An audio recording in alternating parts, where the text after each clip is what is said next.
محترم بھائیوں اور بہنوں، نبی اکرم صلی اللہ علیہ وسلم کی ایک حدیث ایمان تازہ کرتی ہے، دلوں کو سکون دیتی ہے اور زندگی کا راستہ روشن کرتی ہے۔ آئیے ان انمول احادیث مبارکہ کو سنیں، سمجھیں اور اپنی زندگی کا حصہ بنائیں۔ بسم اللہ الرحمن الرحیم۔ حضرت ابو ہریرہ رضی اللہ عنہ سے صحیح مسلم میں روایت ہے کہ نبی اکرم صلی اللہ علیہ وسلم نے فرمایا، تم جنت میں نہیں جا سکتے جب تک تم مومن نہ ہو جاؤ، اور تم مومن نہیں ہو سکتے جب تک آپس میں ایک دوسرے سے محبت نہ کرو۔ کیا میں تمہیں ایک ایسا عمل نہ بتا دوں جس سے تمہارے درمیان محبت پیدا ہو جائے؟ وہ یہ ہے کہ سلام کو آپس میں خوب عام کرو۔ اس حدیث سے معلوم ہوا کہ جنت کا داخلہ ایمان کے بغیر ناممکن ہے، اور یہ بھی معلوم ہوا کہ ایمان صرف زبان سے کہنے کا نام نہیں، بلکہ ایمان بندے کے اعمال اور کردار سے ظاہر ہوتا ہے، اور ان اعمال میں سے ایک اہم ترین عمل اللہ کی رضا کے لیے آپس میں محبت کرنا ہے۔ اس حدیث شریف میں آپ صلی اللہ علیہ وسلم نے بتایا کہ محبت بڑھانے کا سب سے آسان اور عملی طریقہ سلام کو عام کرنا ہے۔ جب مسلمان ایک دوسرے کو سلام کرتے ہیں تو دل صاف ہوتے ہیں، رشتے مضبوط ہوتے ہیں اور باہمی اعتماد میں اضافہ ہوتا ہے۔ امام طبرانی نے روایت نقل کی ہے، ابو ہریرہ رضی اللہ عنہ فرماتے ہیں کہ نبی اکرم صلی اللہ علیہ وسلم نے فرمایا، سلام کو خوب پھیلاؤ تاکہ تم بلند ہو جاؤ۔ سلام کو خوب پھیلاؤ تاکہ تم بلند ہو جاؤ۔ اس حدیث پاک میں بلند ہونے سے مراد دین میں بلندی اور آخرت میں درجات کی بلندی ہے۔ جو لوگ سلام پھیلاتے ہیں ان کے دلوں میں کینہ نہیں رہتا، وہ عاجزی اختیار کرتے ہیں، لوگوں کے قریب ہوتے ہیں، اللہ لوگوں کے دلوں میں ان کی محبتیں پیدا فرما دیتا ہے۔ جو سلام میں پہر کرتا ہے اللہ پاک اس کے دل سے تکبر کو ختم کر دیتے ہیں۔ مشکوٰۃ شریف میں روایت ہے، ابو درداء رضی اللہ عنہ فرماتے ہیں کہ رسول اللہ صلی اللہ علیہ وسلم نے فرمایا، کیا تم میں سے کوئی شخص رات میں 1/3 قرآن پڑھنے سے عاجز ہے؟ صحابہ کرام رضی اللہ عنہم نے عرض کیا، یا رسول اللہ، کون ہے جو رات میں 1/3 قرآن پڑھ سکے؟ آپ صلی اللہ علیہ وسلم نے فرمایا، سورہ اخلاص 1/3 قرآن کے برابر ہے۔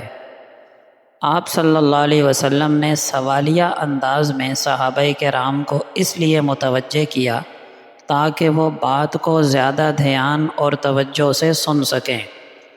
قرآن کریم کی تلاوت عظیم عبادت ہے، لیکن ہر کوئی بڑی مقدار میں قرآن پڑھنے کی طاقت نہیں رکھتا، تو اس حدیث شریف کے اندر رحمت للعالمین صلی اللہ علیہ وسلم نے آسانی عطا فرما دی کہ سورہ اخلاص پڑھنے کا ثواب 1/3 قرآن کے برابر قرار دیا۔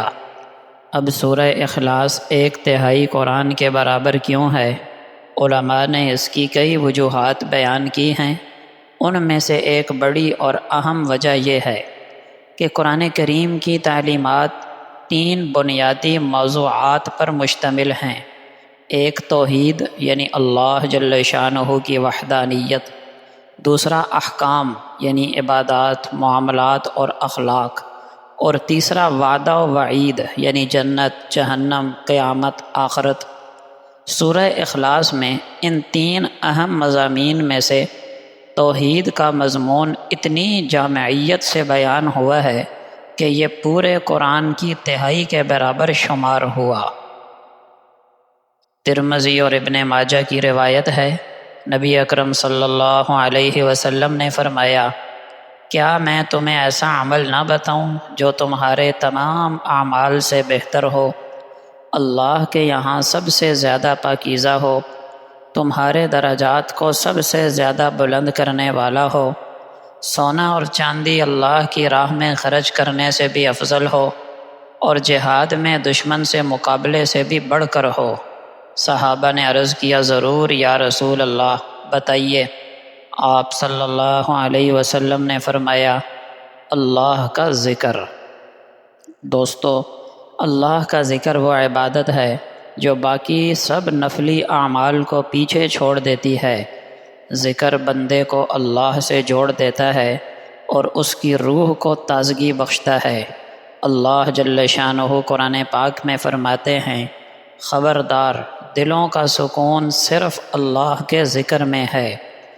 محترم دوستو، اللہ کا ذکر دل کی بے قراری کو ختم کرتا ہے اور روح کو سکون اور قرار دیتا ہے۔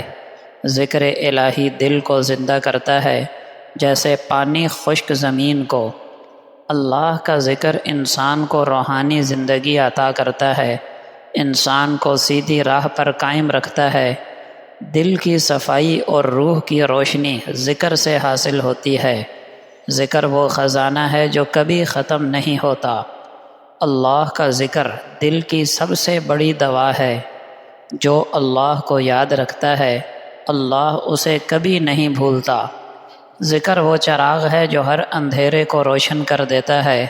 اللہ کا ذکر بندے کو رب کے قریب کر دیتا ہے۔